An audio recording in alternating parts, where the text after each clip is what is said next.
Hi, I'm Rachel with Rachel's Remedies, and today we're going to be making yogurt. So today we're talking about yogurt and how to easily make yogurt. As long as I have a thermometer and my WonderBag.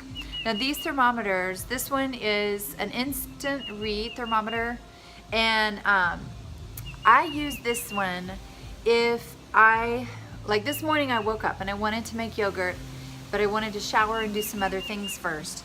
So I poured 2 gallons of milk, a cup of Greek yogurt in my pan, and I just stirred them. And I put it on sim for 2 hours. And so very, very slowly, my milk and my yogurt were coming up to temperature. This is awesome because I just stick it in, and then within 5 seconds I have a reading on my temperature. I also will use this one. It clips on the side of your pan, and it's made by Yo Gourmet. You can find it on Amazon. It just has a little dial. I don't know if you can see that dial.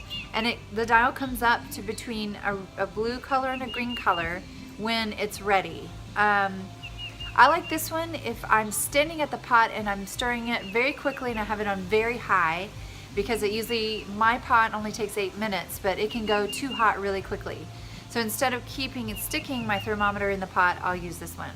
Great. Okay, so are you ready?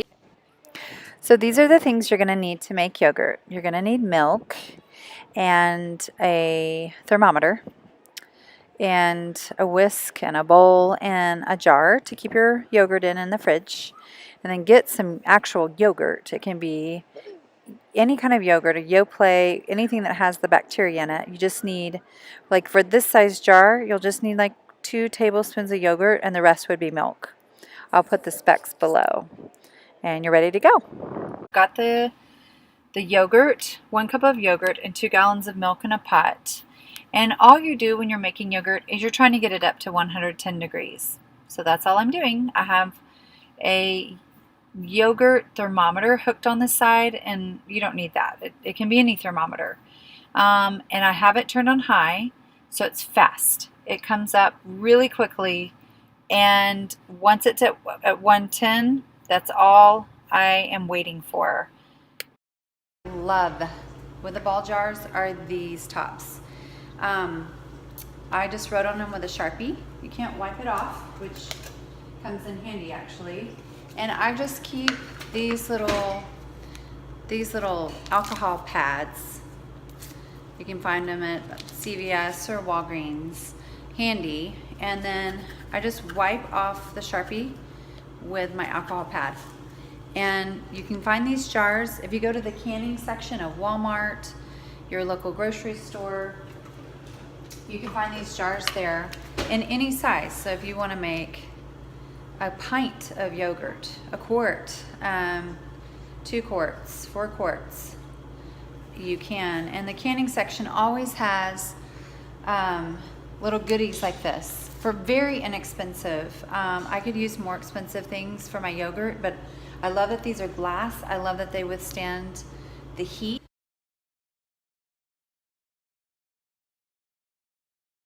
Place it in my WonderBag, and I kind of nest it together. So what you're going to do is gather your WonderBag, and of course I'm making 2 gallons of yogurt, so it's a lot. You kind of gather it around I'm going to make sure this is close. So you gather it around. See how they're right there. So this is all going to keep in that heat. And then it has a little hat. You put the hat on top, and your yogurt will stay exactly at 112 degrees for as many hours as you want it to stay. Now, if you leave it too long, or if it started out too hot, it can settle, and you'll have half whey, half yogurt, and the yogurt might be a little grainy. I go ahead and use that. I keep the whey for some of my dishes that need whey, and then I take that yogurt and I'll blend it with a little blender to make it kind of smooth, and we'll go ahead and drink it. But the ideal thing that you want is you want it to be perfectly smooth and creamy. To have it perfectly smooth and creamy, make sure you set your timer. Set it for 8 hours, and then we'll check it, and if it's too liquidy, it's not quite yogurt yet, set it for another hour. It's a big investment because for me, it's a big investment because I've just made 2 gallons of yogurt. So I really want that smooth, creamy texture. I want it to turn out perfectly. It only takes 10 minutes to make yogurt.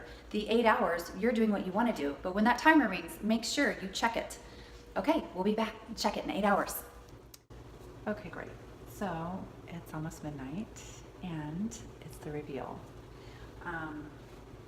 It's been the 8 hours, and so here are the yogurts.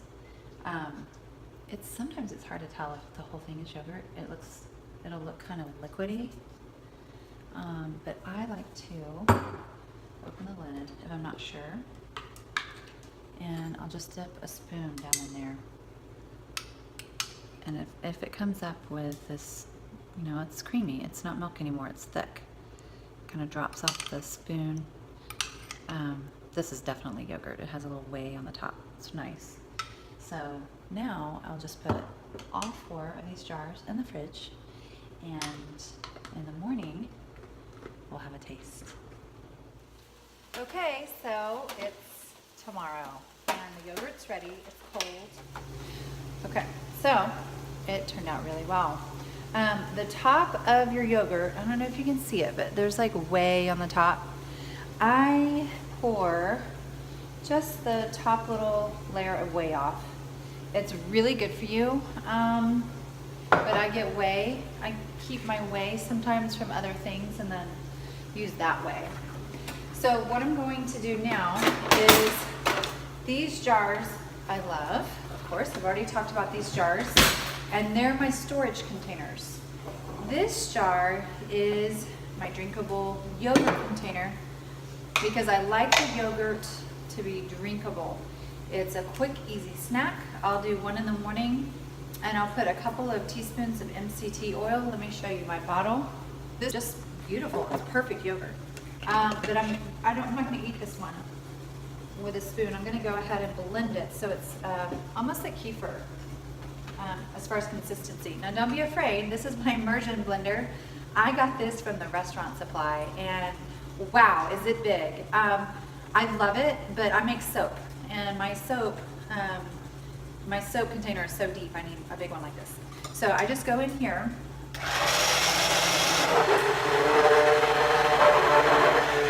And then I just blend it all the way down.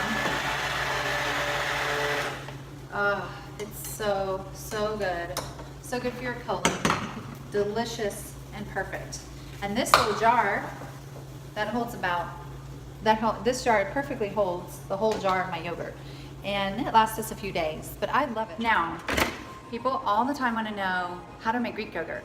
Well, you can't skip this first step. You have to make the yogurt first, and then Greek yogurt takes one more step. So for Greek yogurt, all you need is a bouillon strainer or cheesecloth. I wasn't very good at cheesecloth, so you can buy cheesecloth and try it, maybe double it up. Basically, you're separating the yogurt from the whey. You're trying to get as much whey out as possible. The bouillon strainer, I got mine at a local restaurant supply. Almost every episode for the first 10 episodes, I'm going to be using something from the restaurant supply. And one of the episodes, I'll take you to our restaurant supply and show you just some of the items that have made our lives so much easier. This bouillon strainer was probably close to $100. When I saw it and I saw how much it was, I was really hesitant because that's very expensive. And I use it probably every 3 to 4 days. It's becoming a very important piece of equipment in my kitchen because I make yogurt with it, and then I make beef broth or chicken broth with it, and it's a gorgeous color. I'm going to teach you how to do that in the next episode. We'll be making bone broth. So basically you just put your broth strainer into your bowl, and then you're going to, and I'm just going to do a tiny demonstration because I just made Greek yogurt a couple of days ago. Okay, let me see. Great. Okay, so what I do is I just pour the yogurt down the side of my broth strainer. I'm just going to do a little tiny bit. Now, when you do this, keep in mind your yogurt is going to be, your Greek yogurt will be half of what you see. So however much yogurt is in there, it starts straining out the whey. You'll start seeing the whey drip out into the bowl. And what's left in there will be a thick Greek yogurt, but it'll be half that because half of that is whey. Set your timer for 3 hours, and in 3 hours you will have perfect Greek yogurt. Great, so I hope you enjoyed this video. Don't forget to like and comment down below. and subscribe so you won't miss any episodes. The next video I'm working on is chicken broth or bone broth in under. It takes me about 2 hours. I love our bone broth and we use it every single day in almost every meal that we make. So I had to figure out a way to make it quickly, efficiently for our household of 7 people, and I have found the perfect solution. So stay tuned. See you next time. Bye-bye.